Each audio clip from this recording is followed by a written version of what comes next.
now that we are clear with what sequence charts are and what are the basic components that we saw in the legend, it is about time that we understand sequence charts as a whole comprising different parts working together. The concept of timeline in sequence charts, the variants of timeline, and we also look at interesting ways to look at the sequence charts and interpret them. Here is a complete form of the sequence chart. It has got various parts. We'll understand each one of these one by one. The first thing that we understand here is on the top and on the bottom here, we have the timeline gutters. What exactly these gutters do, we'll get back to these. The sequence chart grows horizontally with respect to the elapsed time and with the arrival of the events. The vertical axis grows with respect to the number of modules. Within the sequence chart, we see different modules, their events, corresponding message sending. As a side observation, you might have observed that here we are shown 4 compound modules. Why do I say that? Because we see double line. And these compound modules are given array data to represent certain visual information within each compound module. So, as we said that the gutters show us the timeline. So, what is the timeline? The timeline shows us not the real world time, but the simulation time, which is plotted on the horizontal axis. There's an interesting fact to it. Since there are a variety of modules, some modules are working on lower layers such as the physical layer and the data link layer, which involve less processing and are hence faster. So the processing at the data link layer or MAC layer say takes microseconds, and the processing at the higher layer says takes milliseconds. In such scenario, plotting the timeline for milliseconds and microseconds does not seem feasible. So it becomes important to provide multiple kind of timeline support, which is given here in sequence charts. The first one, of course, is linear. In linear timeline, the gutter shows simulation time which is proportional to the distance measured in pixels. So it means the number of pixels show the increasing time on the right hand side.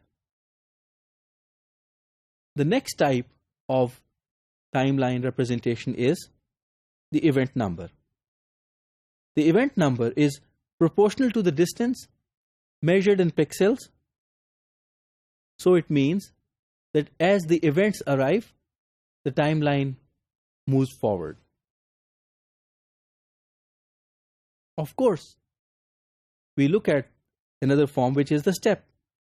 That is, if we declare the step size, then the distance between each event is going to be fixed.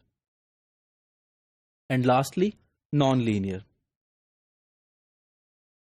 When the distance between subsequent events is only shown non-linearly, then the simulation time is also shown non-linearly.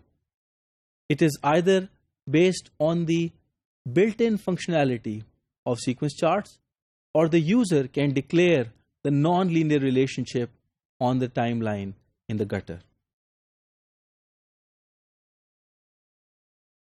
Now, we looked at the sequence chart and we thought about it from 3 different parts. That is the gutters, the modules, their inside working, and their X and Y axis. It is now important to understand what happens in sequence charts with the arrival of events. The first important point that we look at is the zero simulation time region. If you remember, we just skipped it for the sake of discussion subsequently. Now it is the time. Here you see that there are 3 modules which are simple modules. These modules have events of self-message processing, message sending, and receiving processes. We see a gray region here. What is this gray region? Gray region actually shows that the time does not move. Why is it not shown as one single thin vertical line? It is not shown like that because one event that starts at the same time as another event might be generating a packet for that event. So on the timeline, there has to be some kind of delay mechanism that should be shown. But at the same time, we also have to respect that these 2 events are starting at the same time. So we use a gray area. So the gray background indicates that the simulation time within this interval does not change. Now let's look at the gutter in a little more detail. If we start with the left hand side, we see that there's a time prefix value. This is the time that might have elapsed thus far. We observe that the clock ticks, which are shown here through hairline, the gray hairline, are non-linearly placed.